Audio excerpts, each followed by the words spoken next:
nest up there, that is an osprey nest. Right now, that is an active osprey nest. I can't see it real well, but y'all can see that. Closer to water level over here on our left, there's a black bird over there perched atop a snag, spreading its wings to dry in the sun. That is the anhinga, or snake bird. You can see more wildlife in 45 minutes in this tour than you can see anywhere else in America in the same amount of time. Over gray mullet are swimming by underneath us. Another anhinga over here perched to a snag to our left.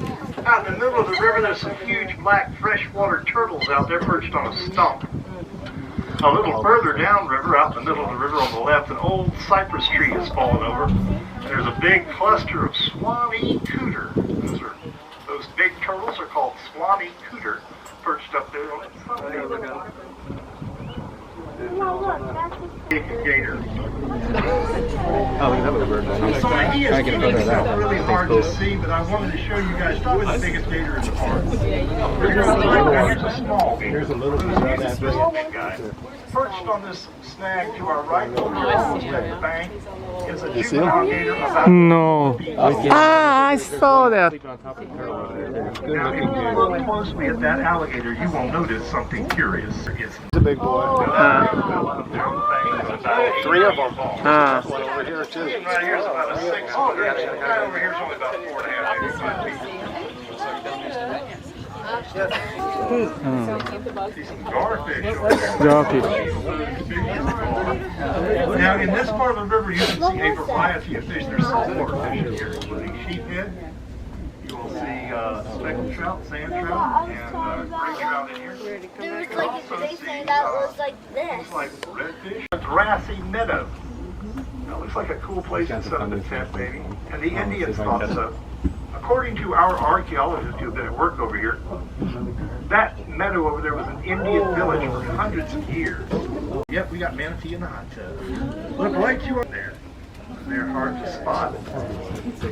Came up to breathe again. And they make a lot of methane. Okay? So, if I tell you I can smell manatee, you can too. Okay? And they don't smell good.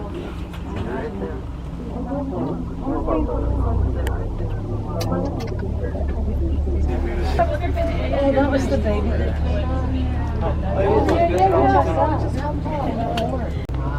Now up ahead of us on the right-hand side, a number of trees have fallen into the water.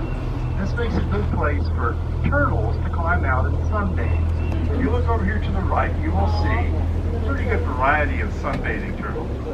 And you'll see what we call a turtle stack.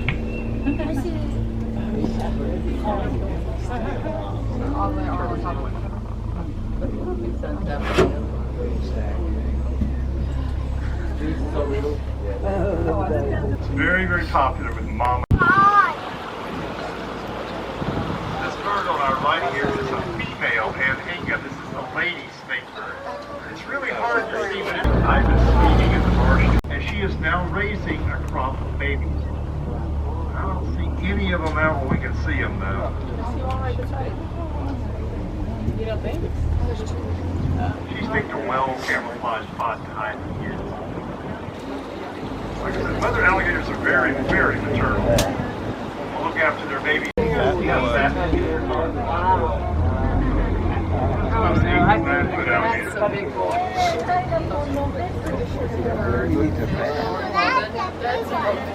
You guys know that alligators can grow 14 feet, right? But most only have 4.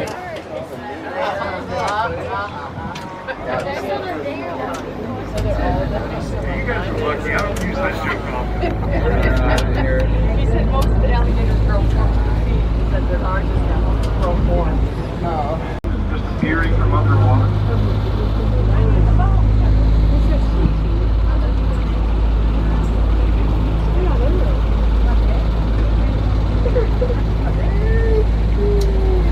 Why is there nothing in this go out here to see more stuff? The area that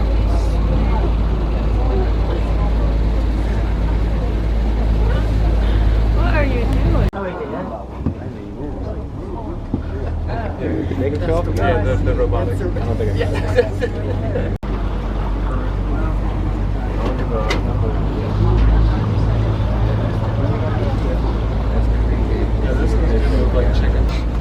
I want you to think of it as the Rio Parana, headwaters of the Amazon. Or maybe it's the Rufiji River Delta in Tanzania of Africa. It's not too much of a stretch. You see, back in the 1940s, Hollywood discovered Wakulla Springs. Movie companies came right here to film jungle movies. They thought this looked a lot like Africa or the Amazon. I think people were a little less sophisticated in those days. I don't think anybody's ever really seen Africa. We've seen hours of the Discovery Channel and the Nature Channel. We know what Africa looks like. But back in the 1940s, in black and white, this must have been a very exotic looking location. Amongst the movies filmed back here were some of the early. We got a yellow-crowned night heron in this tree to our left. That yellow-crested bird is a yellow-crowned night heron. We'll probably see some more yellow crowns before we get out of here. Yeah, it's right over there on the right. High in the trees lining either bank of this channel. And they put movie cameras up in those flats. Sally Ward Spring. Sally Ward only provides about 1% of the volume of the river. But if you look to the right there, you can see the absolutely optically clear waters of the Florida aquifer. You see, it's still clear over there. But the water coming out of Wakulla Spring is green, and that's ours. Sally Ward Spring is fed only by the deep, pure aquifer. We've got a mama gator over here on the right bank. Yeah.